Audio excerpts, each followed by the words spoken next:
It was a horrible thing that man was killed at the knee of that Minnesota police officer. But now this is morphed into riots and looting. And we received Facebook information that they were going to move into the neighborhood and, quote, take what is theirs from people. Well, when you can't protect yourself and your home from rioters, from people breaking in to rob, to steal, to set fire to your home, then we no longer have a nation.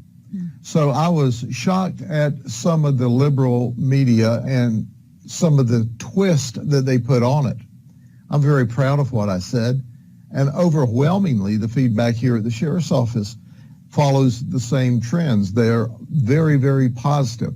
So the overwhelming majority of the community is saying, you go, Sheriff, tell people the truth. And the truth is they have a right to protect themselves in their home, and they should. So then you have some of the media going, oh, well, he's inflaming.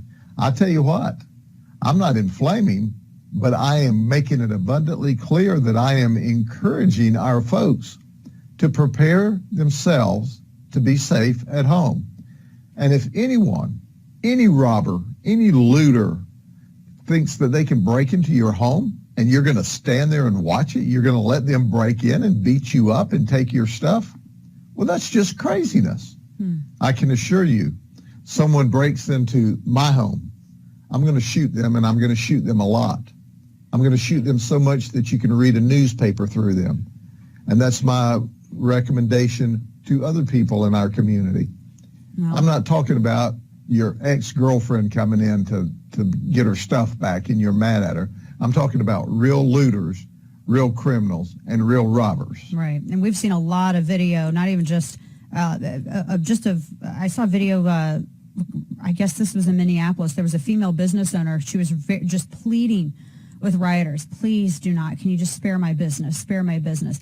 They beat her with a 2x4 and a ladder. And her husband or her coworker or whomever came out with a golf club. She was already on the ground at that point.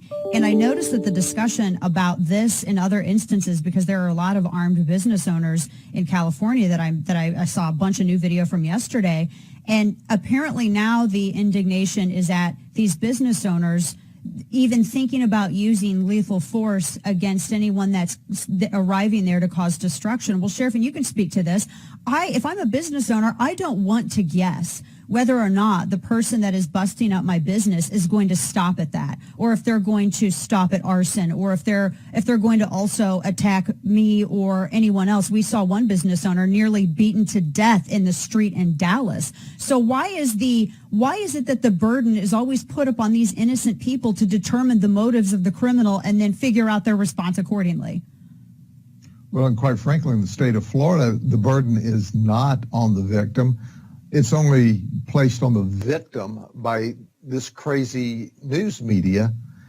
I can assure you of one thing. In the state of Florida, you have the right to be in your business with your gun, and somebody knocks a window out of your business and jumps through the window to commit a forcible felony, and now the building is occupied by you. That even makes it a higher degree of felony.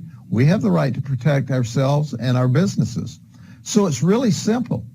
You knock that window out of a building and you rush in to set fire, to rob, to steal, and you get shot and killed. Whose fault is that?